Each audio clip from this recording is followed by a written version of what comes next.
కన్నడ సినీ పరిశ్రమలో సినిమాలు చేస్తూ పాన్ ఇండియా స్థాయికి ఎదిగేలా హంబులే ఫిలిమ్స్ సంస్థ నుంచి మహావతార్ సినిమాటిక్ యూనివర్స్ అంటూ కొద్ది రోజుల క్రితం ఒక అనౌన్స్మెంట్ వచ్చింది. ఆ తర్వాత మహావతార్ నరసింహ అనే సినిమా రిలీజ్ చేస్తున్నట్లు కూడా ప్రకటించేశారు. హంబులే ఫిలిమ్స్ నిర్మించిన ఈ సినిమాని తెలుగులో గీతా ఆర్ట్స్ డిస్ట్రిబ్యూషన్ చేయడంతో ఒక్కసారిగా సినిమా మీద ఆసక్తి అయితే ఏర్పడింది. దానికి తోడు ట్రైలర్ కట్ కూడా చాలా అద్భుతంగా ఉండడంతో సినిమా ఎలా ఉండబోతుందా అని అందరిలోనూ ఆసక్తి ఏర్పడింది.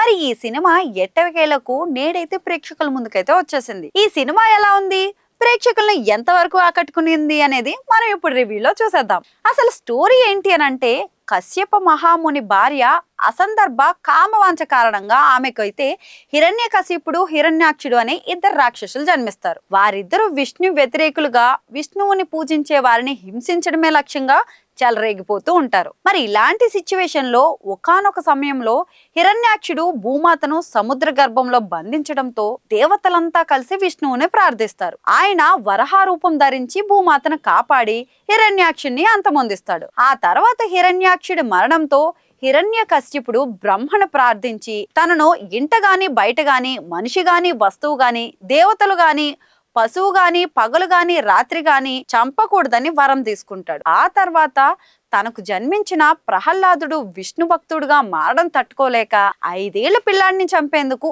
అనేక ప్రయత్నాలు చేస్తాడు. చివరికి ఆ ప్రయత్నాలు ఏమయ్యాయి?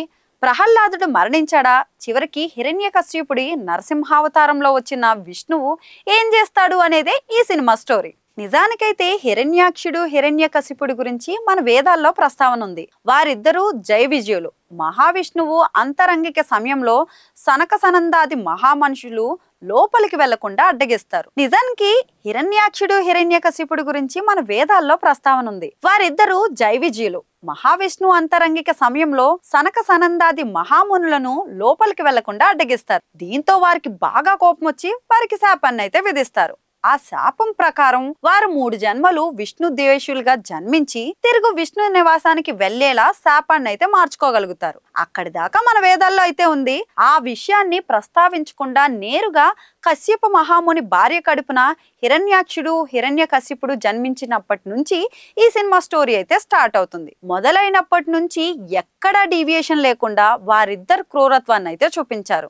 ఆ తర్వాత భూమాతను హిరణ్యాక్షుడు సముద్ర గర్భంలో దాచడం, ఆమెను కాపాడేందుకు వరహావతారంలో మహావిష్ణువు రావడం వంటివి సినిమాకి బాగా హైలైట్ గా నిలుస్తాయి. ముఖ్యంగా వరహావతారాన్ని స్క్రీన్ మీద చూస్తున్నప్పుడు 2 కళ్ళు చాలువు అంటే అతిశయోక్తి కాదు. ఒక రకంగా అది గూస్ బంప్స్ మూమెంట్స్ అనే చెప్పాలి. ఇక ఆ తర్వాత హిరణ్యాక్షుడి మరణం, హిరణ్యకశ్యపుడి బ్రహ్మ కోసం తపస్సు చేయడం వంటి అంశాలనైతే ఆసక్తికరంగా మలిచారు. మరి ఇక ఆ తర్వాత భక్త ప్రహ్లాదుడి కథను మొదలుపెట్టి అత్యద్భుతంగా ప్రేక్షకుల ముందుకు తీసుకురావడంలో సక్సెస్ అయ్యారు. ముఖ్యంగా భక్త ప్రహ్లాదుడి రూపం అయితే అద్భుతంగా క్రియేట్ చేశారు. ఆ తర్వాత ప్రహ్లాదుడి గురుకులవాసం వంటి విషయాలను కళ్ళకు కట్టినట్లు తీసుకురావడంలో సక్సెస్ అయ్యారు. ఇక ఎప్పుడైతే సినిమాలో హిరణ్యకశ్యపుడు భక్త ప్రహ్లాదుడిని చంపమని ఆదేశిస్తాడో అప్పటి నుంచి సినిమా మరింత ప్రేక్షకులను ఆకట్టుకునేలా సాగింది. ఇక ఫైనల్ గా హిరణ్యకశిపుడిని అంతమొందించేందుకు శ్రీ విష్ణువు లక్ష్మీ నరసింహ అవతారంగా ప్రేక్షకుల ముందుకు రావడం అయితే అత్యద్భుతంగా చూపించారు. నిజానికి ఇది యానిమేటెడ్ సినిమా అయినా సరే ప్రేక్షకులను నరసింహుడు చేస్తున్న ఫైట్స్, ఆయన రూపాన్ని చూస్తూ గీలలు వేస్తూ గోల చేశారంటే దర్శకుడు ఆ విషయంలో సూపర్ సక్సెస్ అయినట్లే చెప్పాలి. నిజానికి ఎన్నో కమర్షియల్ ఎలిమెంట్స్ పెట్టుకొని కూడా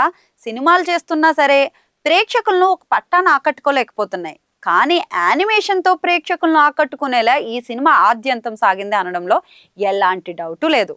ఇక ఈ సినిమాకి టెక్నికల్ టీమ్ లో ప్రధానమైన హీరో ఎవరంటే సామ్ సిఎస్. మామూలుగానే ఆయన బ్యాక్గ్రౌండ్ స్కోర్ అయితే బాగా కొడతారనే పేరుంది. ఈ సినిమా విషయంలో మాత్రం ఆయన ఏ మాత్రం వెనక్కి తగ్గకుండా దుమ్ము దులిపేశారు. అంతేకాదండోయ్, యానిమేషన్ క్రియేటర్స్ కూడా మంచి అవుట్పుట్ ఇవ్వడంలో సక్సెస్ అయ్యారు. ఎక్కడా వెనక్కి తగ్గకుండా ఈ సినిమాని నిర్మించినట్లు క్వాలిటీ చూస్తే క్లియర్ గా అర్థమవుతుంది. ముఖ్యంగా చిన్నపిల్లలు ఈ సినిమా చూస్తున్నప్పుడు బాగా ఎంజాయ్ చేస్తున్న తీరు ఆకట్టుకునేలా ఉంది. కాకపోతే సంభాషణలు మరింత సరళంగా రాసుకుని ఉంటే బాగుండేది. ఎందుకంటే ఈ జనరేషన్ పిల్లలు వాటికి బాగా కనెక్ట్ అయ్యేవారు.